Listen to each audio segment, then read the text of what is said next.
Aliás, as brasileiras, segundo a revista Veja dessa semana, cara presidente Vanessa, as lições das chefonas é a capa da revista mostrando a situação das mulheres. E essa matéria diz que as brasileiras são mais ambiciosas do que as americanas e já ocupam 1 em cada 4 cargos de liderança em grandes e médias empresas. Aliás, essa matéria mostra que no Brasil as mulheres são maioria nas universidades e também na força de trabalho.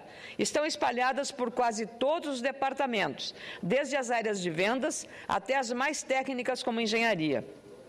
Pouco a pouco, diz a matéria da Veja dessa semana, avançam rumo ao topo das organizações. Um estudo da consultoria inglesa Grant Thornton revela que 27% dos cargos de liderança no Brasil são ocupados por mulheres. É mais do que a média mundial e a de muitos países ricos. Abre aspas, empresas descobriram os benefícios de tê-las na alta cúpula, diz Madeleine Blankenstein, sócia da empresa no Brasil. Em 15 anos, a revolução foi total. Na década de 90, as mulheres ainda representavam 44,5% da força de trabalho. Poucas ocupavam cargos de presidência, vice-presidência e diretoria. As raras diretoras ficavam em áreas tidas como femininas, como em recursos humanos e na área jurídica, segundo informa a psicóloga carioca Maria Lúcia Rocha Coutinho, especialista em relações de gênero. A escolha desses setores não tinha apenas a ver com o assunto ou o tipo de habilidade requerido, mas também com o fato de que, nesses departamentos, se podia conciliar mais facilmente o trabalho com as tarefas de mãe e de dona de casa. Diz ainda a matéria da revista Veja, as áreas estratégicas das companhias ainda eram dominadas pelos homens e essa dificuldade caiu, pois as empresas se adaptaram para atender às necessidades femininas. 1 em cada 4 mães brasileiras que trabalham em tempo integral conta com apoio de babás ou empregadas, o que permite a elas assumir desafios profissionais maiores, segundo a americana Catherine Friedman. Pois esses são os dados auspiciosos e precisamos também, a partir da eleição de Dilma Rousseff e também de ter na composição do seu ministério várias mulheres, ampliar na área política a presença das mulheres. O outro aspecto relevante na questão do emprego, senadora Vanessa Graziotin, diz respeito à questão salarial. Hoje, segundo dados do IBGE, a maior parte dos 108 milhões de brasileiros que possuem algum rendimento recebe até um salário mínimo, um total de 41,5% dos trabalhadores.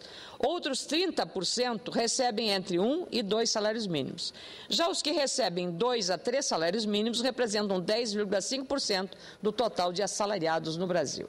Nesse grupo dos que possuem rendimento e ganham somente até um salário mínimo está a maior parte dos aposentados. São homens e mulheres que trabalharam muito em suas vidas, dedicaram o máximo de sua energia para ter o que comer, onde morar, como pagar o estudo dos filhos e garantir ao final de suas vidas uma aposentadoria justa de acordo com a maneira com a qual contribuíram. O trabalhador de hoje é o aposentado de amanhã. Na sexta-feira, em Cachoeira do Sul, onde estive, eu conversei com alguns aposentados e um deles declarou que ele é a fonte de renda que provê toda a família e que esta renda está caindo a cada ano por conta da defasagem do reajuste para os aposentados. 2 deles me falaram da mesma maneira, amargurados com esta política que está reduzindo o poder aquisitivo dessas pessoas que são, eu diria até, depois de terem trabalhado tanto, o arrimo da família em relação à renda.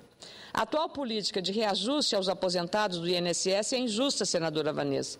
Nos últimos anos, a perda do poder aquisitivo dessa categoria tem sido muito grande. O aposentado que começou recebendo o equivalente a 5 ou 6 salários mínimos, hoje, decorridos 3 ou 4 anos, está recebendo apenas um salário mínimo. E no ritmo imposto pelo governo, essa perda de poder aquisitivo só vai aumentar, porque há uma defasagem gritante entre o reajuste dado ao salário mínimo, que é merecido, e o reajuste dado a quem ganha mais de um salário mínimo, como aposentado do INSS. Venho trabalhando desde que assumi o meu mandato como senador em 2011 para que o governo federal não só mude a questão dos reajustes, mas também acabe com o fator previdenciário. Essa matéria, aliás, está em avançada negociação na Câmara Federal, pois o presidente Marco Maia, em boa hora, colocou na ordem do dia a votação desta matéria. O senador Paim também tem trabalhado intensamente em relação a essa alteração, que tem o apoio das entidades que representam aposentados e pensionistas. Na semana que passou, recebemos a informação sobre a aprovação desse pedido de urgência do projeto de lei que acaba com o fator previdenciário. Tema polêmico, o fim do fator previdenciário já foi aprovado pelo Congresso, mas acabou, infelizmente, vetado pelo ex-presidente Luiz Inácio Lula da Silva. Como disse anteriormente, os aposentados e pensionistas que durante toda a sua vida de trabalho ofereceram contribuições maiores à Previdência têm sido os mais prejudicados pelas políticas de reajustes promovidas pelo governo federal nos últimos anos. Como o reajuste anual do salário mínimo tem sido sistematicamente maior que o reajuste dos benefícios pagos pela Previdência, o valor relativo das aposentadorias e pensões vem sendo achatado ano após ano. Quase 70% dos benefícios já estão nivelados pelo piso, ou seja, um salário mínimo. Mantida essa tendência, em poucos anos todos estarão recebendo o equivalente ao piso, ou seja, apenas um salário mínimo. Uma comparação entre os reajustes do salário mínimo e dos benefícios da Previdência, abrangendo todo o período da estabilidade econômica de 1994 a 2011, revela que, frente a uma evolução de 249,84% do INPC, os benefícios foram reajustados em 345,23%, o que proporcionou um aumento real de 27,27%. Entretanto, no mesmo período, o salário mínimo teve reajuste total de 671,43%, ou seja, um aumento real de 120,51%.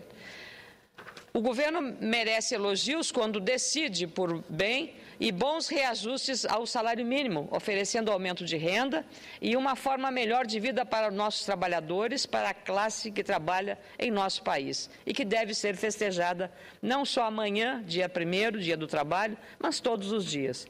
Mas seria prudente também que, pelo menos, essa diferença não fosse tão acentuada em relação ao percentual de reajuste direcionado aos aposentados e pensionistas que recebem acima do salário mínimo. Pessoas que, durante anos de trabalho, contribuíram para a Previdência Social e esperavam receber os seus benefícios em quantias proporcionais ao salário ao qual contribuíram. Mas, como a política de reajuste tem sido diferenciada, esses aposentados e pensionistas estão recebendo proporcionalmente menos do que teriam direito. Este tema tem sido uma das minhas prioridades aqui no Senado e não poderia deixar de fazer este registro no dia que antecede a comemoração de 1º de maio, Dia do Trabalhador.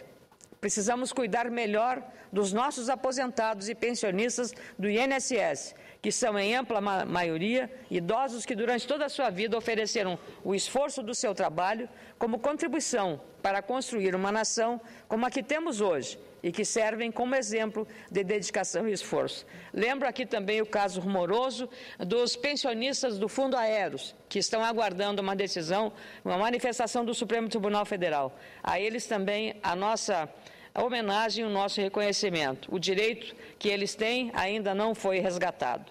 A sociedade e também o Estado têm o dever de prestar toda a atenção e assistência necessárias aos seus idosos, aos seus aposentados. Destinar mais recursos públicos para esta camada da população não é um benefício, mas um cumprimento de um compromisso e também de um dever social.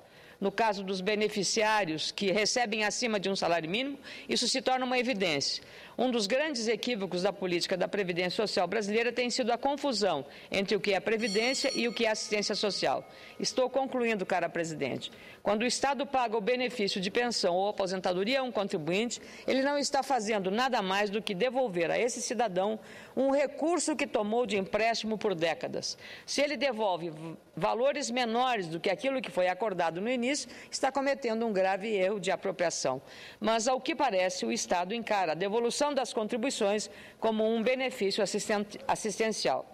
Se a aposentadoria fosse realmente um benefício, seria justo que todos recebessem o mesmo valor. Mas as pensões e aposentadorias daqueles que contribuíram para o regime geral da Previdência não são um benefício, são simplesmente um plano de previdência gerido pelo governo.